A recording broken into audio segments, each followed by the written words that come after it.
The world resolved itself from a blur of green and brown into the sharp, unforgiving geometry of the tarmac. My hands, encased in worn leather gloves, moved with a practiced economy, cycling through the landing sequence as the Apache settled onto its designated spot with a final, shuddering sigh. The thrum of the rotors began to slow from a deafening beat to a heavy whump-whump-whump, the sound of a great mechanical heart calming after a hard run.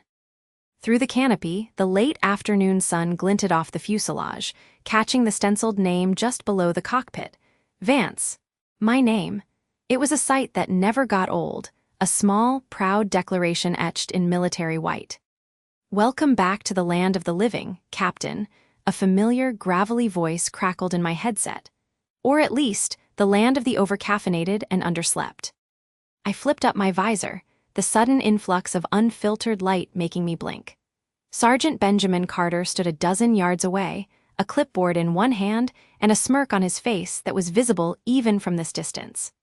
Ben had been my crew chief for 3 years, a constant presence as reliable as the sunrise over the Rocky Mountains that bordered Fort Carson. At 35, he had the kind of weary, capable look that suggested he'd seen everything twice, and was mildly disappointed by the lack of originality the second time around. "Any landing you can walk away from, Ben," I replied, my voice sounding hoarse even to my own ears after hours of communications chatter. "Is a good one, and any landing where the bird can fly again is a great one," he finished the old aviator's adage, stepping forward as I began the power-down sequence. "You put her through her paces today. That low-level evasion run through the canyon was a thing of beauty." Miller was watching from the tower, looked almost impressed. "Colonel Miller's face is incapable of looking almost impressed," I said, unstrapping my harness.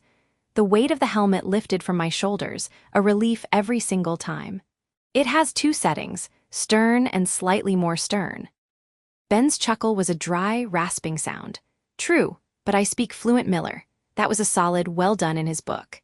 He offered a hand as I climbed down from the cockpit, my boots hitting the warm asphalt with a solid thud. The smell of jet fuel, hot metal, and dry Colorado air filled my lungs, a scent more familiar and comforting than any perfume. "Big plans for the weekend? Or just you, a stack of maintenance manuals, and a questionable MRE?" I stretched, feeling the satisfying pull of tired muscles in my back and shoulders.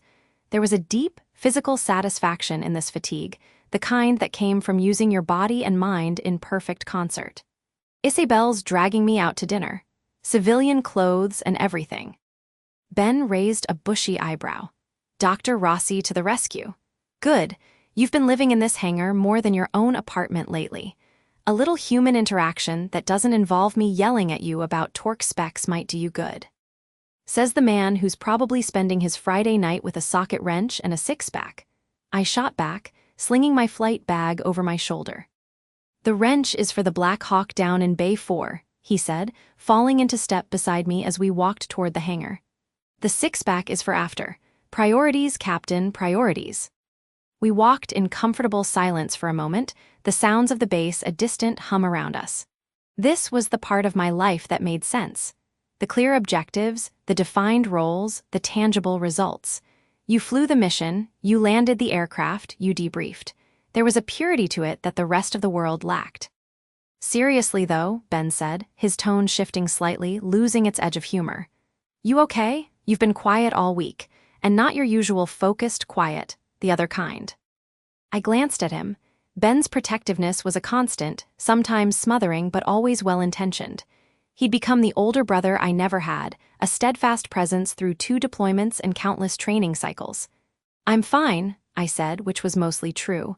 "Just the usual. It's hard to switch gears, you know? Out there," I gestured vaguely beyond the fence line, "the rules are different. Murkier." He grunted in understanding.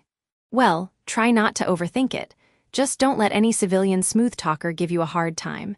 You can drop a Hellfire missile on a target the size of a picnic table from 2 clicks out. You can handle a menu and some small talk." I smiled despite myself. "I'll keep that in mind. See you Monday, Ben." "Stay out of trouble, Captain." Leaving the base always felt like crossing into a different dimension. The crisp uniformity of the military world gave way to the chaotic sprawl of Colorado Springs. I drove to my apartment, a modest one-bedroom that served as little more than a place to sleep and store my off-duty clothes. The shower was a ritual, washing away the grime and smell of the cockpit, the hot water stinging my skin.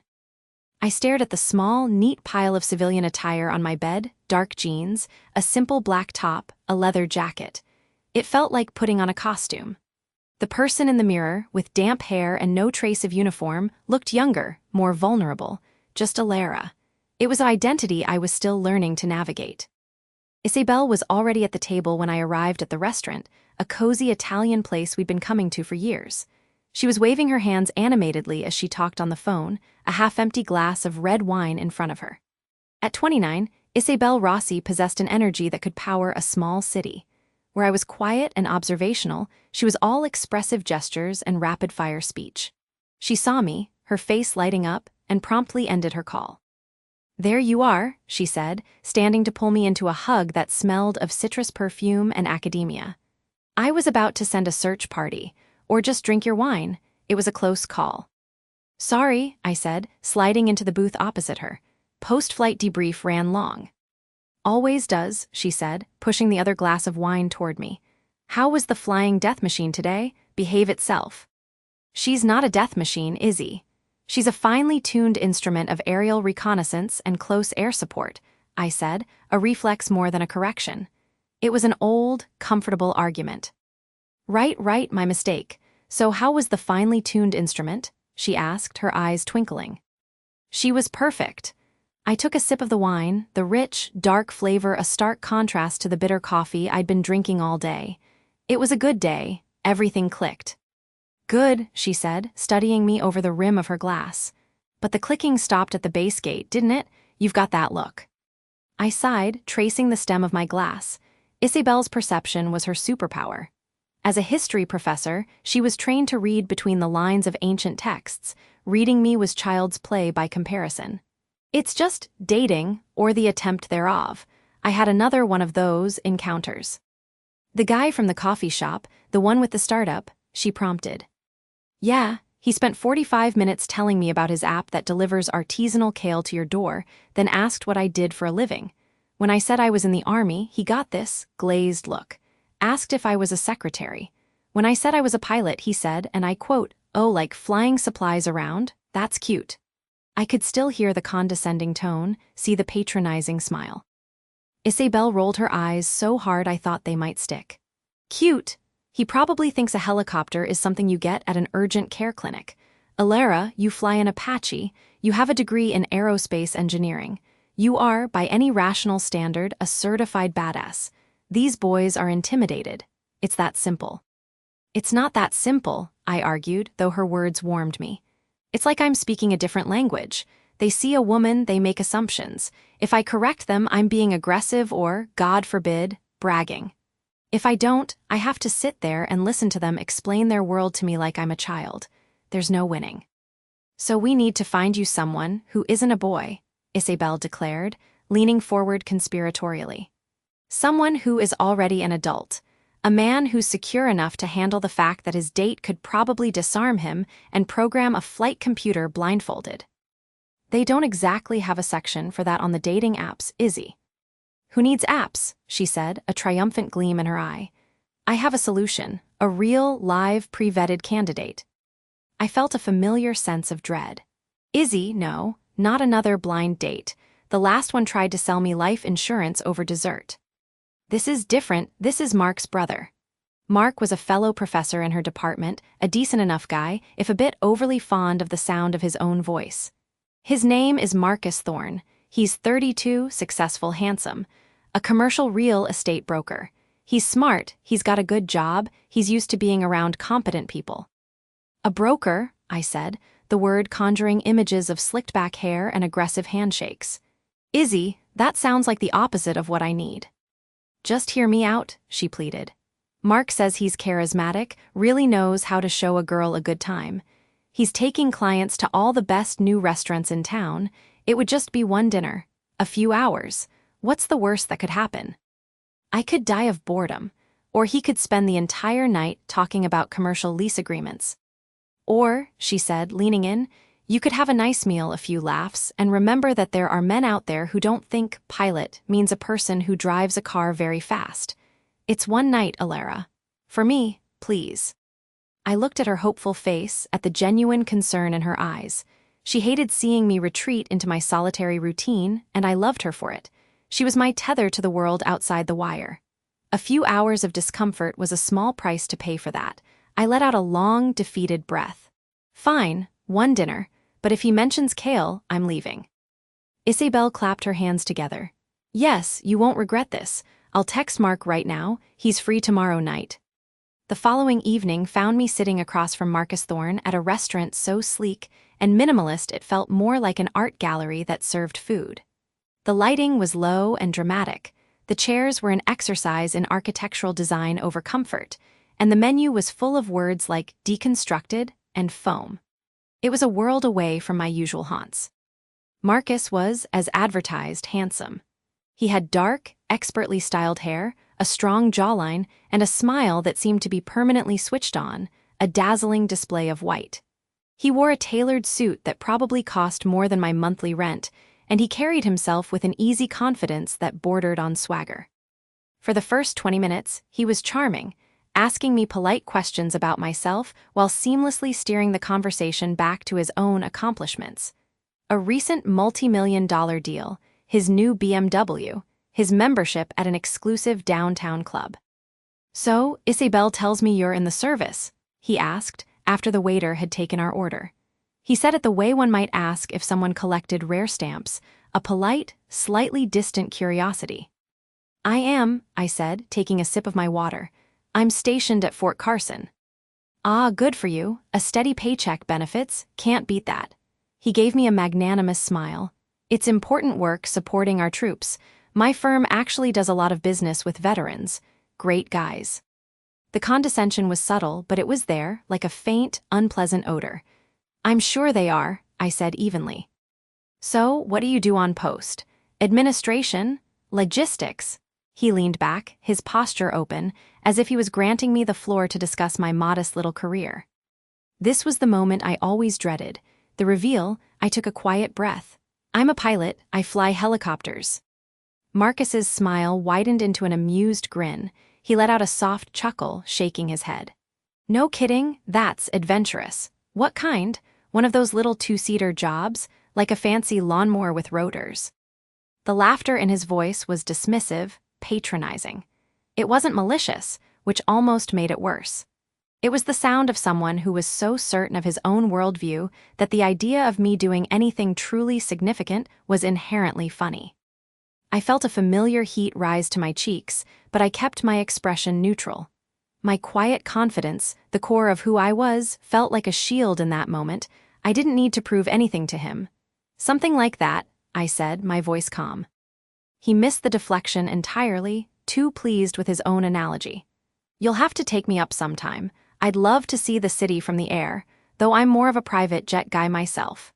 He winked, then seamlessly transitioned into a story about a client's Learjet, his voice filling the space between us. I nodded in the right places, my mind retreating inward.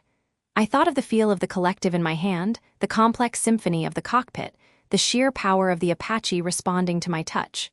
I thought of Ben's trustworthy presence in the other seat, of Colonel Miller's stern approval, of the letters of my name on the fuselage. That was my reality. This, the designer suit, the deconstructed scallops, the patronizing laughter, this was the performance. The rest of the dinner passed in a blur of his monologues. He paid the bill with a flourish, insisting it was his pleasure. He walked me to my car, a sensible sedan that looked woefully out of place in the valet lineup of luxury vehicles.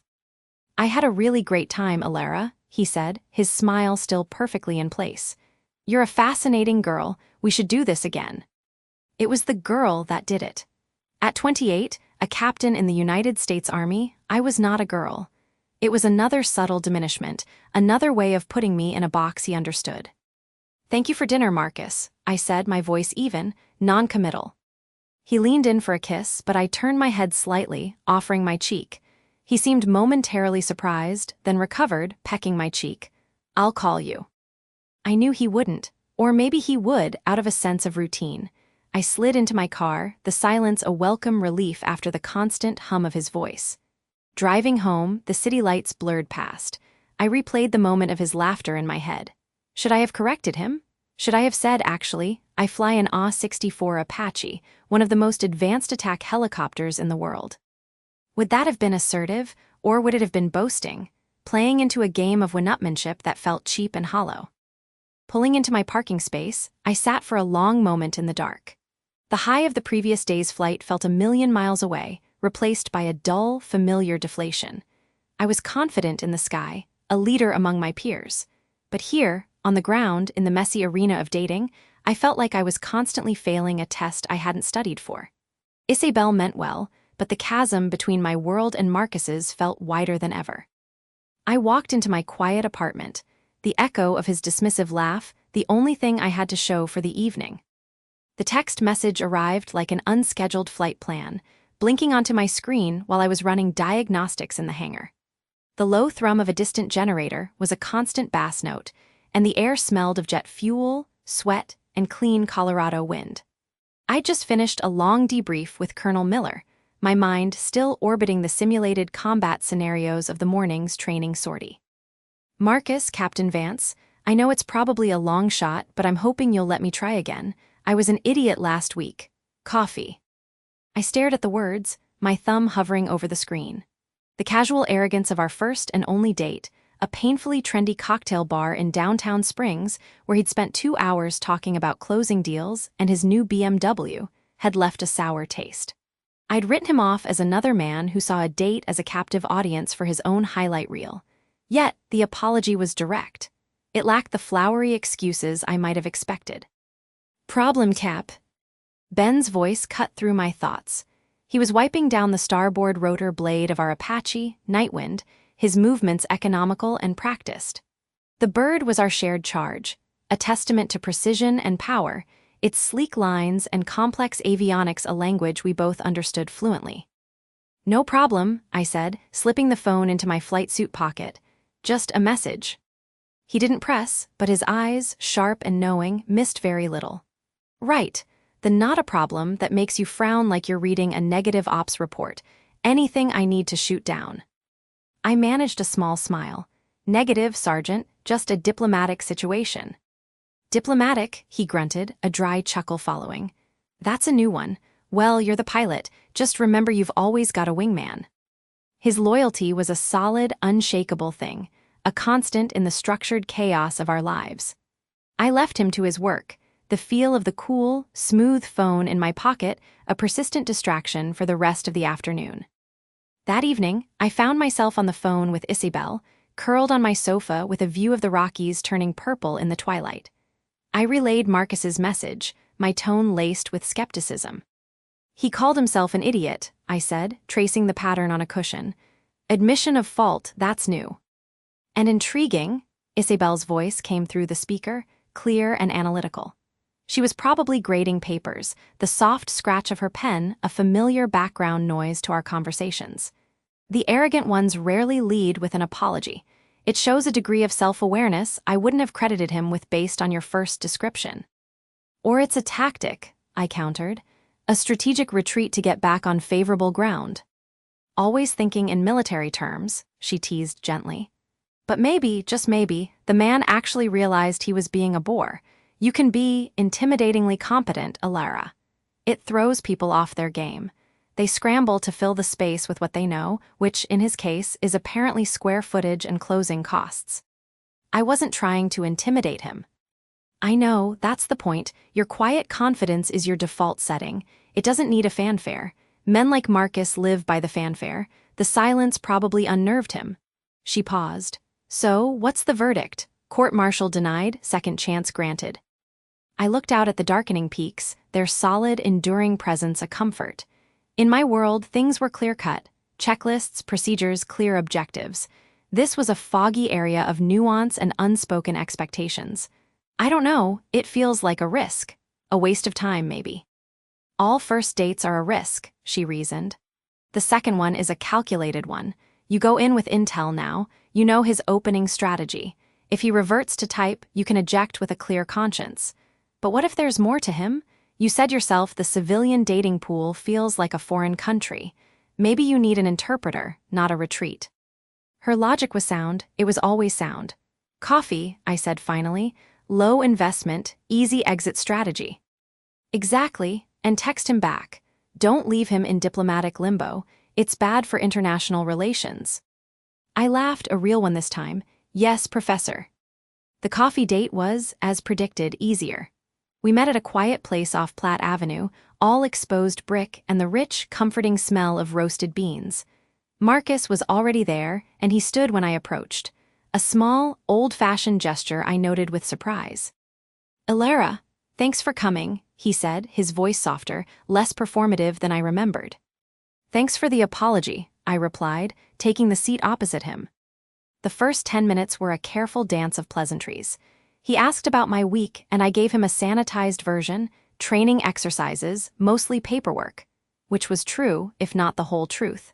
He, in turn, talked about a challenging property negotiation, but this time he framed it as a lesson learned rather than a victory lap. It was an improvement, a significant one. "I think I came on a bit strong last time," he admitted, stirring his latte. "This world I'm in, it's all about projection. You have to look successful to be successful. Sometimes I forget to turn it off." It was the most genuine thing he'd said to me. "I understand the concept of a professional persona," I offered. "Mine is just different." He leaned forward, his eyes curious. "Right, the Army, you're a pilot, you said. That's incredible. What do you fly?" The question was a landmine. Answering it fully meant describing the Apache, its purpose, its capabilities. It meant talking about the thing that defined my professional life in a way that felt like boasting. It meant inviting the kind of wide-eyed, superficial awe that I found more isolating than impressive. "Helicopters," I said, the word a deliberate simplification. "Utility stuff mostly." It wasn't a complete lie, just a drastic reduction of the truth, like calling a scalpel a knife. He nodded, seemingly satisfied. "That's really cool, must be quite a view from up there." And then, smoothly, almost imperceptibly, he pivoted. "It reminds me of the view from this high-rise I'm trying to move in Denver. Panoramic windows, the whole city laid out at your feet." And we were off, back to his world. But this time, it was less of a monologue and more of a conversation. He'd ask a question about my perspective. "You must have to be really focused, right? That kind of discipline is impressive." Only to use my answer as a springboard to another story about his own tenacity. It was subtler, more sophisticated. He was trying to find common ground, but the ground he kept finding was his own. Still, he was charming. He had a quick wit and an easy smile, and when he talked about his family back in Ohio, there was a warmth that seemed authentic. As we said goodbye on the sidewalk, the sun warm on our faces, he surprised me. "I was thinking," he said, a hint of uncharacteristic hesitancy in his voice. "Instead of another noisy bar, how about a drive? I know a great route up into the hills, spectacular views. We could grab some food, make a picnic of it. This Saturday." It sounded peaceful, normal, a world away from the scent of jet fuel and the weight of a flight helmet. "That sounds nice, Marcus." His smile was genuine. "Great, it's a date. I'll pick you up at 5. The following day, the reality of my world reasserted itself with quiet force. Colonel Miller stood before our unit in the briefing room, his posture ramrod straight, his presence commanding an automatic silence. "The scenario for today's extended range flight is a contested airspace insertion," he began, his voice low and gravelly, echoing in the sterile room. A detailed map glowed on the screen behind him. "You will be simulating support for ground forces engaged behind simulated enemy lines. The primary threats are radar-guided surface-to-air missiles and aggressive enemy air patrols. The rules of engagement are tight. Captain Vance, your crew will be evaluating target prioritization under extreme electronic warfare conditions." He looked directly at me, his gaze the same one I imagined he'd used in actual combat zones years ago. There was no bluster in Colonel Miller, no need for it. His authority was as tangible as the laminated mission card he held. "Precision is paramount. The decisions you make in that cockpit, the speed at which you make them, will determine the outcome for the men and women on the ground. This is not an exercise in flying. This is an exercise in judgment under fire. Do you understand the parameters?" Perfectly, sir, I said, my voice steady.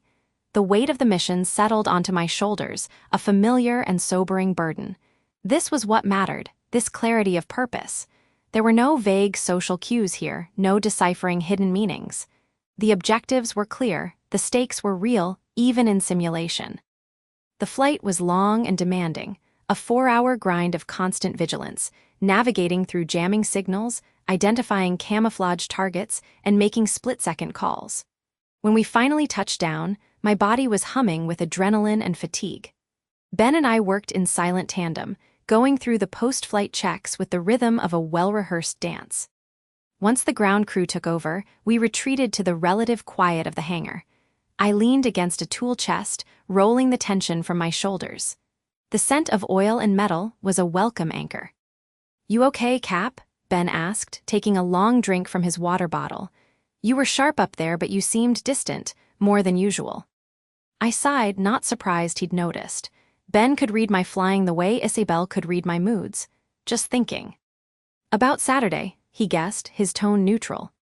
I looked at him, at the honest concern in his eyes. "Is it that obvious?" "Only to me," he said with a faint smile.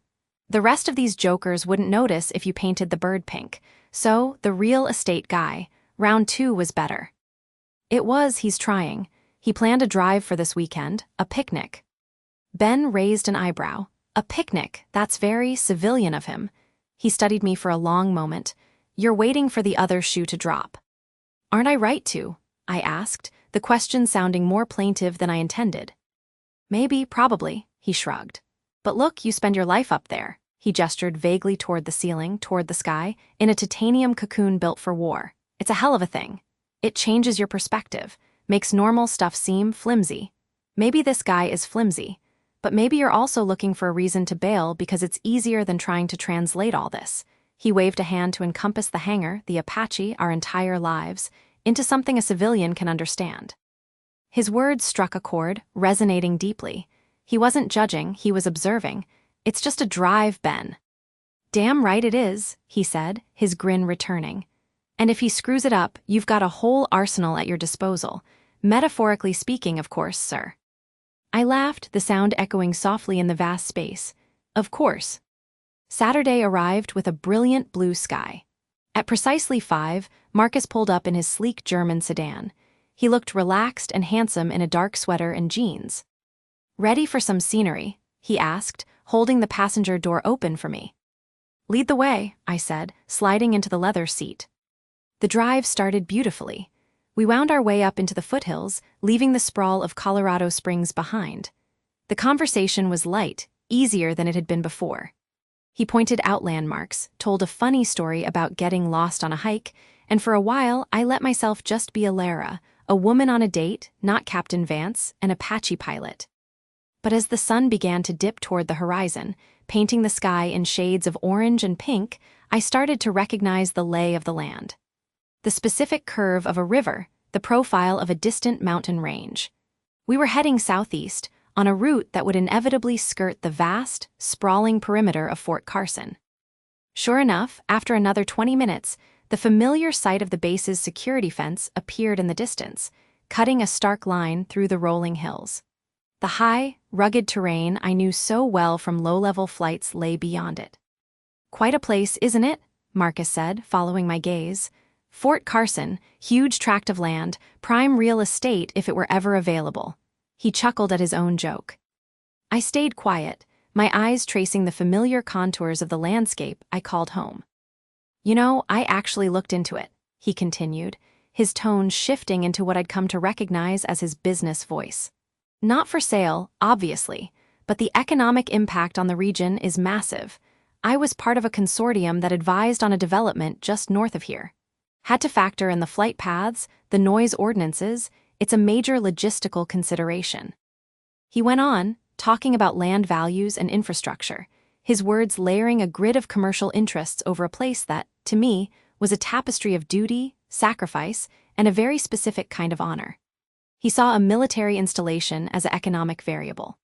I saw it as the place where I learned my craft, where Ben and I spent countless hours maintaining our aircraft, where Colonel Miller instilled in us the gravity of our responsibility. And then I saw it, My hangar, or at least the cluster of buildings I knew housed Nightwind. From this angle, I could just make out the sharp, predatory lines of the Apache parked on the tarmac. One of them was mine.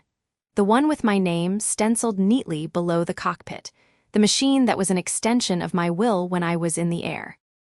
Marcus was still talking, now about a different commercial project, his voice full of ambition and a clear pride in his influence. But his words faded into a dull buzz. I was no longer listening. I was just looking at the distant, silent shape of my helicopter, a tiny dark speck against the vastness of the base. In that moment, the mismatch wasn't just subtle, it was a chasm. He was talking about building shopping centers and office parks. I was looking at the weapon system I trained to wield with precision and restraint. He measured success in square feet and closing deals. I measured it in milliseconds of correct decision-making under simulated fire. He must have noticed my silence. "Everything okay?" he asked, his voice softening back into its more personal register. "Am I boring you with shop talk again?" I turned from the window and looked at him. He was smiling, trying to be charming, trying to connect. And in his own way, he was. But I realized with a sudden, profound clarity that he was trying to connect me to his world. It had never occurred to him to try and understand mine. The apology, the improved behavior, the scenic drive, it was all part of the same strategy, to win me over to his side of the chasm. The thought of explaining the Apache, of describing the feeling of collective purpose I shared with Ben, of articulating the solemn respect I held for Colonel Miller's authority, felt exhausting. It felt like translating a sacred text into a language of bar graphs and profit margins. "No," I said, my voice quiet but even. "You're not boring me." I managed a smile, a careful, diplomatic expression. "It's a beautiful view." It was the truth, just not the whole truth. The view was beautiful, but it was also a painful reminder of the two parallel lives I was trying to navigate and the growing certainty that they were never meant to intersect. The relationship felt like it was at a crossroads, but as I looked from Marcus's confident, unaware face to the distant silhouette of my other life, I suspected I already knew which path was mine. The purr of the engine was the first thing I noticed, a low, expensive hum that vibrated through the soles of my boots as I walked down the apartment building's front path. It was a sound utterly foreign to my usual auditory landscape of rotor wash and turbine whine.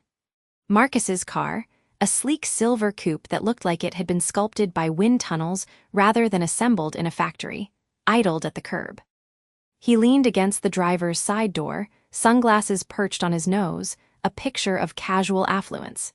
He'd texted that morning to say he'd pick me up at 1, and he was, to his credit, precisely on time. "Ilara," he said, pushing off the car and opening the passenger door with a flourish. "You look great." "Thanks, Marcus." I slid into the leather seat, which embraced me with a sigh of conditioned air. The interior smelled of new car and a faint, spicy cologne. It was a world away from the canvas and jet fuel scent of my cockpit. He got in, the door closing with a solid, muffled thunk. "I thought we'd take a drive up into the foothills. The views are supposed to be spectacular this time of year." He glanced over, a confident smile playing on his lips. "This baby just got a fresh detail, handles the curves like a dream." "I'm sure it does." My voice was neutral, my hands resting on my knees. I'd chosen jeans and a simple dark green sweater, practical for a Colorado afternoon that could swing from sunny to brisk in a matter of minutes. It was a stark contrast to Marcus's crisp, branded polo shirt and designer jeans. We were, as Isabel had dryly observed after our first date, from different planets. As he navigated the suburban streets of Colorado Springs, heading west toward the mountains, he filled the space with easy chatter. He talked about a complicated deal he'd just closed, a multi-million-dollar retail space downtown, emphasizing the names of the investors and the prestige of the address. I listened, offering small, non-committal sounds of acknowledgement. It was the same pattern as before, a performance, a recitation of accomplishments designed to impress. "So, how's the flying been?" he asked, after a lull in his own narrative. He said it the way one might ask a child about their finger painting. "Got any exciting, aerial adventures lately?" I felt a familiar, slight tightening in my jaw. "It's been busy, training exercises mostly." Right. You know, I've been thinking," he said, taking a curve with smooth precision. You should take me up sometime, in your little chopper. Give me a bird's-eye view of my new developments. There it was again, little chopper. The phrase was so dismissive, so reductively casual, it was like a tiny pinprick. It wasn't malicious, I knew that. It was born of a profound ignorance, the kind that assumes anything outside its own sphere of understanding must be simple, quaint, a hobby. For a moment, I saw Ben's face in my mind, his eyebrows raised in that signature "I told you so" expression he'd perfected over 3 years of shared sorties. "It's not really built for joyrides, Marcus," I said, my gaze fixed on the road ahead. The foothills were rising before us, dotted with ponderosa pines, their bark glowing reddish-brown in the afternoon sun. "Oh, I'm sure you could pull some strings, Captain," he said with a wink, the title sounding like a playful nickname on his lips, not a rank earned through years of grueling work. "I'm a pretty important guy, you know."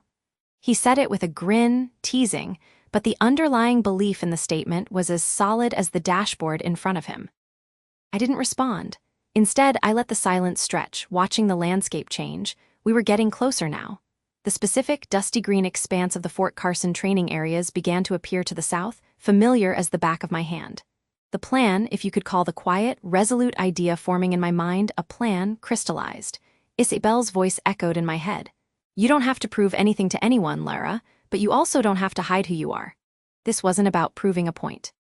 It was about presenting the truth, plain and simple.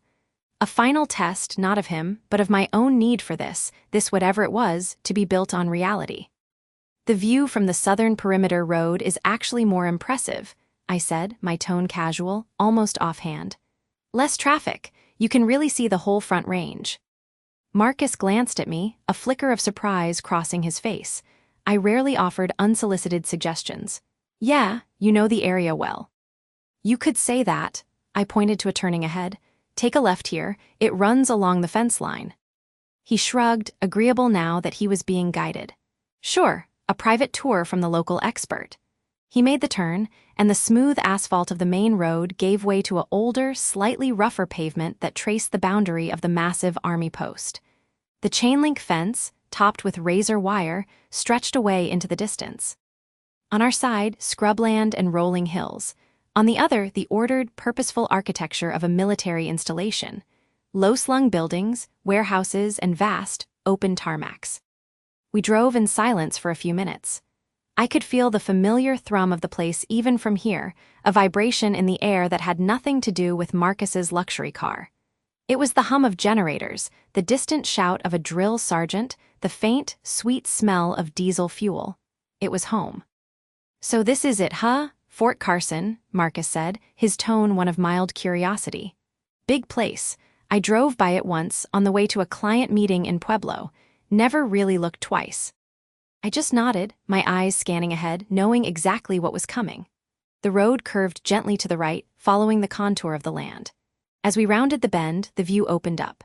There, on a sprawling concrete apron maybe a quarter-mile inside the fence, was the reason my heart beat a little faster every time I saw it.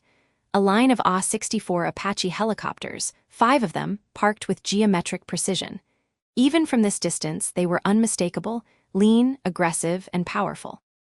Their long-barreled cannons pointed skyward, and their sophisticated sensor domes gave them a watchful, insect-like intelligence. Marcus let out a low, appreciative whistle. It was a genuine sound, the first completely uncalculated noise I'd heard from him all afternoon. "Whoa, now those are some serious machines. Apache, right? I saw them in a movie once. Absolute beasts."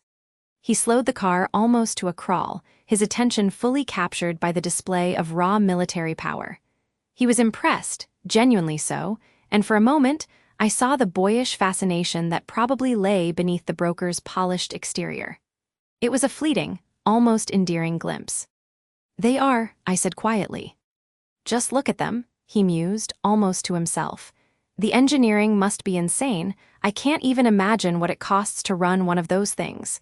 Millions, probably. You'd have to be a real badass to fly one." He shook his head in admiration. "Bet the pilots are a different breed." I took a slow breath, the air in the car suddenly feeling thick and still. The moment had arrived. I pointed, my finger steady, toward the second Apache in the line. The afternoon sun glinted off its canopy and the stark, black lettering painted just beneath it. From this distance, the name was a dark smudge, but I knew every curve of every letter. I had watched Ben and his crew stencil it on with painstaking care after I'd passed my check ride. "That one," I said. My voice was calm, level, the same tone I used to radio in a weapons status check. It held no gloating, no theatrical pause for effect. It was simply a statement of fact. "That's my Apache." The silence that followed was profound. The expensive purr of the engine was the only sound. I didn't look at him immediately. I kept my eyes on the aircraft, on the name Vance painted in bold, no-nonsense block letters across its fuselage. I saw the familiar scuff marks near the landing gear, the slight variation in the gray camouflage pattern on the portside wing. It was more than a machine. It was an extension of my will, a repository of countless hours of training, fear, and triumph. Out of the corner of my eye, I saw Marcus's head turn slowly from the Apache to me. I could feel the weight of his gaze. I finally turned to meet it. The transformation was startling. The easy confidence had evaporated. His mouth was slightly agape, his sunglasses now pushed up on his forehead, revealing eyes wide with a confusion so deep it was almost comical. He looked from me to the helicopter and back again, his brain visibly struggling to reconcile the two images: the quiet woman in his passenger seat and the weapon of war with her name on it. "You're what?" he finally managed, his voice an octave higher than usual. "That's my aircraft," I repeated, my tone still even. "The one I'm assigned to. My crew chief, Sergeant Carter, he's probably out there right now, running diagnostics." I could almost picture Ben, head buried in an access panel, humming some old rock song off-key. Marcus blinked several times. The car had come to a complete stop now, idling in the middle of the empty road. You fly that?" He pointed a trembling finger toward the Apache. "I thought you said you flew helicopters. I thought you meant like a little," he trailed off, unable to finish the sentence. The words "little chopper" had apparently evaporated from his vocabulary, their absurdity now glaringly obvious. "I am an AW-64 Apache pilot in the United States Army," I said. It wasn't a boast. It was just who I was. "I've been assigned to the 1st Attack Reconnaissance Battalion at Fort Carson for the past 3 years. That specific helicopter is my primary aircraft." The information landed like a series of small, precise shocks. I watched the pieces click into place behind his eyes. My calm demeanor, my discipline, the way I'd deflected his questions about my work not out of modesty, but because the truth was so far beyond his frame of reference that explaining it felt pointless. He had been trying to impress me with square footage and closing deals, while I spent my days mastering a $30 million combat system. A deep, hot flush crept up his neck, suffusing his face. The arrogance was gone, replaced by something raw and uncomfortable, sheer, unadulterated embarrassment. He looked utterly exposed, as if he'd been caught in a lie, though the only lie had been the one he'd told himself about me. I had no idea," he stammered. He finally looked away, gripping the steering wheel with both hands, his knuckles white. The car felt impossibly small. The luxurious interior, which moments ago had symbolized his success, now seemed like a fragile bubble, insulating him from a reality he'd never bothered to consider. "You never said, why didn't you tell me?" "I tried on our first date," I said, not unkindly. "You compared it to your uncle's crop-dusting business in Nebraska." He winced, the memory clearly returning to him. He let out a short, shaky breath that was almost a laugh, but without any humor. "Right, God, I'm such an idiot." He finally put the car back in drive and pulled forward slowly, the Apache receding in the side mirror. He didn't speed up. He drove with a new hesitancy, as if the road itself had become unfamiliar. The rest of the scenic drive was abandoned. We rode in a thick, heavy silence back toward my apartment. The vibrant autumn colors outside the window seemed muted now. There was no more talk of real estate or future plans. The performance was over. The man beside me was no longer Marcus Thorne, successful broker. He was just a man who had profoundly misjudged the person sitting next to him, and the realization had hollowed him out. He pulled up to my apartment building again, the engine returning to its quiet hum. He shifted into park and stared straight ahead, unable to look at me. "Elora, I don't know what to say." "You don't have to say anything, Marcus." I unfastened my seatbelt. The click was loud in the stillness. I felt a strange sense of calm, a clarity that was both satisfying and melancholy. There was no victory in this, no triumphant moment of putting someone in their place. There was only the quiet, undeniable weight of truth. I had shown him who I was, and in doing so, I had finally seen him clearly, too. "I'm sorry," he said, the words soft and genuine, stripped of all his usual polish. It was the second apology he'd offered me, but this one felt different. The first was for a bad date, this was for a fundamental failure of perception. "I know," I said. I opened the door and stepped out onto the curb. The Colorado air felt clean and sharp in my lungs. I leaned down slightly before closing the door. "Thanks for the drive, Marcus." I didn't wait for a reply. I closed the door with a soft thud and walked toward my building without looking back. I heard the car sit there for a long moment before the sound of the engine finally faded away down the street. I stood on the steps, not yet going inside, and looked toward the distant, invisible presence of the post. Somewhere over there, my Apache was waiting, a silent, powerful testament to a world he would never understand, and a life I would never have to apologize for. The silence in the car had become a physical presence, thick and heavy as a wool blanket.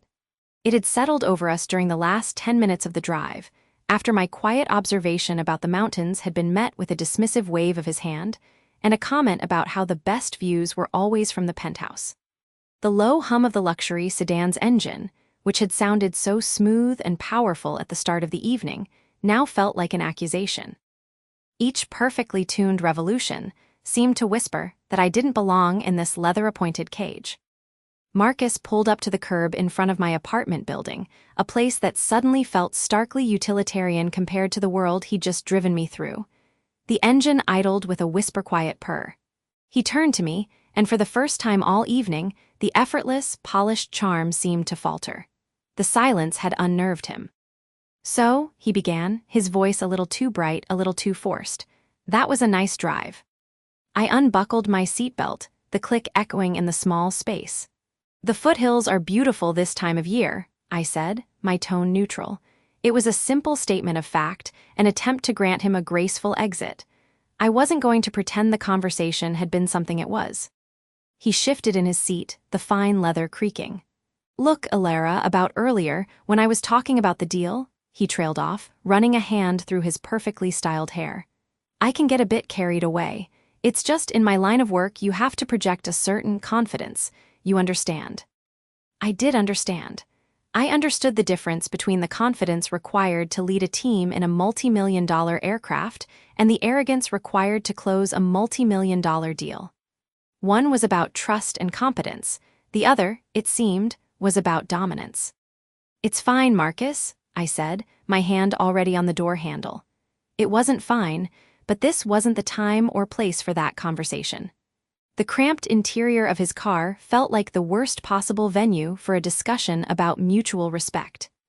"I'd like to see you again," he pressed, a hint of the earlier arrogance returning, as if the mere statement of his desire should be enough to settle the matter. "Maybe dinner next time, somewhere with a real view." I looked at him then, really looked at him. The confident set of his jaw, the expectation in his eyes. He was a man who was used to getting what he wanted, and right now, he wanted my approval. He wanted to reset the evening to a point where he was still the impressive suitor, and I was the suitably impressed date. The realization was like a switch flipping inside me. The slight tension in my jaw, the one that had been a constant companion since he'd first started talking about his portfolio, eased. There was no decision to be made. The decision had already happened, somewhere during that long, silent drive. "I'll think about it," I said, the lie coming easily because it was a kindness, a way to end this politely at the curb. "Thanks for the drive." I slipped out of the car before he could say another word, the cool night air a relief against my skin. I didn't look back as I walked to my building's entrance, hearing the soft sound of his car pulling away a moment later. The silence that followed was entirely different from the one in the car. This was a clean, empty silence, filled only with the distant hum of the city and the sound of my own footsteps. Inside my apartment, the familiar surroundings, the stack of aviation magazines on the coffee table, the framed photo of me and Ben standing in front of our Apache, were a balm. I shrugged off my jacket and stood by the window, looking out at the night. The encounter had been a failure by any conventional dating metric, but I felt no disappointment. Instead, a strange, solid clarity settled over me. It was the same feeling I got after a difficult but successful training mission, when every system had been tested and had performed exactly as designed. The evening with Marcus hadn't been a disaster, it had been a data-gathering exercise, and the data was unequivocal. The next morning I woke with the sun, my body still tuned to a soldier's clock. The previous evening felt distant, already processed and filed away. I made coffee and sat at my small kitchen table, the steam rising in the early light. There was no anger, no lingering irritation. There was just the simple, undeniable truth that Marcus Thorne and I operated on fundamentally different frequencies. He measured worth in square footage and closing deals. I measured it in trust earned and missions accomplished. Neither was wrong, but they were incompatible. I picked up my phone. Delaying the call would only make it harder, and I'd never been one to shy away from a necessary, if unpleasant, task. He answered on the second ring, his voice infused with a breezy confidence that suggested he'd already rewritten the previous night in his mind. "Ilara, I was just thinking about you. I've got a crazy day, but I wanted to see if you're free on." "Marcus," I interrupted, my voice calm and level, the way I'd speak to a new lieutenant who needed clear, direct guidance. "I need to be straightforward with you." There was a beat of silence on the other end. "Okay," he said, the confidence wavering. "I appreciated the time last night," I began, choosing my words with care. "But it clarified something important for me. The things you value, the world you move in, it's not my world. And more importantly, the way you spoke about your work, the need to constantly prove your status, it's not something I find compatible with the kind of respect I require." "Respect," he echoed, and I could hear the genuine confusion in his voice. "Ilara, I respect you. I think you're incredibly intriguing." "Intriguing isn't the same as respected," I said softly. "Respect for me is quiet. It's earned through actions, not announcements. It doesn't need to fill the air. Last night you needed to fill the air, I don't." He was silent for a long moment. I could almost hear him trying to compute this, to fit my words into his worldview. "So, what are you saying? Because I talked about my job too much? That's what people do on dates." "I'm saying that our values don't align," I said, firm but not unkind. "And for me, that's the foundation of everything. I'm not interested in continuing this. I truly wish you the best, Marcus." There was a sputter on the other end, a half-formed protest, but I didn't wait for it. "Goodbye, Marcus." I ended the call and placed the phone back on the table. The apartment was quiet again. A sense of profound peace washed over me, clean and simple. It was done. A few hours later, I was pulling on my flight suit, the heavy, fire-resistant fabric a familiar and comforting weight. The drive to post was automatic, my mind clear and focused. The hangar bay was a cathedral of noise and purpose, a world away from the hushed, artificial environment of Marcus's car. The smell of jet fuel, hot metal, and ozone was the smell of home. I found Ben Carter where I knew I would, perched on a maintenance stand beside our Apache. "Vance," stenciled in clear, black letters on the nose just below the cockpit. He was scowling at a diagnostic readout, a coffee mug that read "World's Okayest Crew Chief," steaming beside him. "She giving you trouble again, Ben?" I asked, my voice cutting through the hangar's din. He looked up, his scowl instantly transforming into a grin. "Nah, just her usual morning grumpiness, like her pilot. Rough night." I leaned against the cool, hard composite of the helicopter's fuselage. The solidity of it grounded me. "You could say that, when on a date." Ben's eyebrows shot up. He set the tablet down with a deliberate thud. "Do tell, do I need to have words with this individual? Preliminary background check was inconclusive." I couldn't help but laugh. "No words necessary, Sergeant. I've already handled it." "That sounds ominous. Do I need to alert the JAG office?" "It was a phone call, Ben, not an airstrike." I recounted the evening in broad strokes: the car, the conversation, the silence, the final phone call. As I spoke, Ben listened, his expression shifting from mock seriousness to genuine, proud amusement. When I finished, he let out a low whistle. "A real estate broker. Captain, I'm disappointed. I thought you had better taste." He picked up his coffee mug and took a long sip. "So he tried to impress you with his money and his, what did he call it? His portfolio." "Something like that." Ben shook his head, a wide grin spreading across his face. The absolute audacity, the unmitigated gall. Does this guy have any idea who he was talking to? Does he have the faintest clue that the woman standing in front of him could fly a complex attack helicopter through a thunderstorm at night, navigate using the stars, and then land it on a postage stamp? And he's bragging about selling an office building. He laughed, a deep, genuine sound that echoed in the hangar. Oh, I would have paid money to see that. Look at my convertible. Meanwhile, you're over there mentally calculating wind shear and fuel consumption. His laughter was infectious, and I found myself joining in. It was the perfect, irreverent antidote to the previous night's tension. Ben's pride wasn't in my ability to reject a bad date. It was in his absolute, unshakable belief in my capabilities.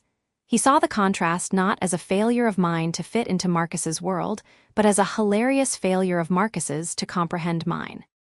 He's probably still trying to figure out what hit him, Ben chuckled, wiping his eyes. You gave him the Vance veto.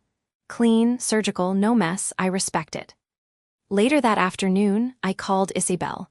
I needed her perspective, the view from outside the wire. I found a quiet corner in the day room, the sounds of soldiers milling about in the background. So, the verdict on Mr. High Finance? She asked without preamble, her voice crisp and clear over the line. I ended it this morning, I said. Good, the response was immediate and firm. The way you described the car ride, Alara, you don't have the patience for that kind of performance. Your life is too real for it. That's exactly what it felt like, I admitted, relieved that she understood without me having to spell it out. A performance, and I wasn't an audience member, I was a prop. Precisely, she said, and I could picture her in her office, surrounded by books, gesturing with a pen. He wasn't trying to connect with you, he was trying to overwhelm you. It's a tactic, not a conversation.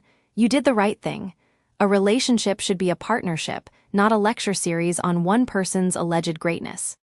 Her words, so academic and precise, crystallized the vague unease I'd felt. It just confirmed what I already knew. I don't need that. I don't want it. You deserve someone who is curious about you, Alara. Someone who asks about your day and actually listens to the answer, who understands that your quiet confidence is a strength, not a challenge to be overcome. She paused. How are you feeling about it? I looked out the window at the parade ground, where a unit was marching in formation. The rhythmic sound of their boots on the pavement was steady and reassuring. I feel light, cert. Then you're fine, she said, her voice warm.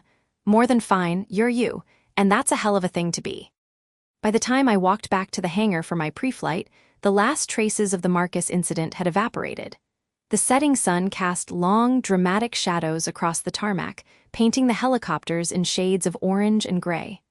My Apache waited for me, a silent, powerful beast. Ben had already done the heavy lifting, but the final walk-around was my ritual. I moved around the aircraft with a practiced, tactile reverence. My fingers traced the edges of the rotor blades, checking for imperfections only I would know to look for.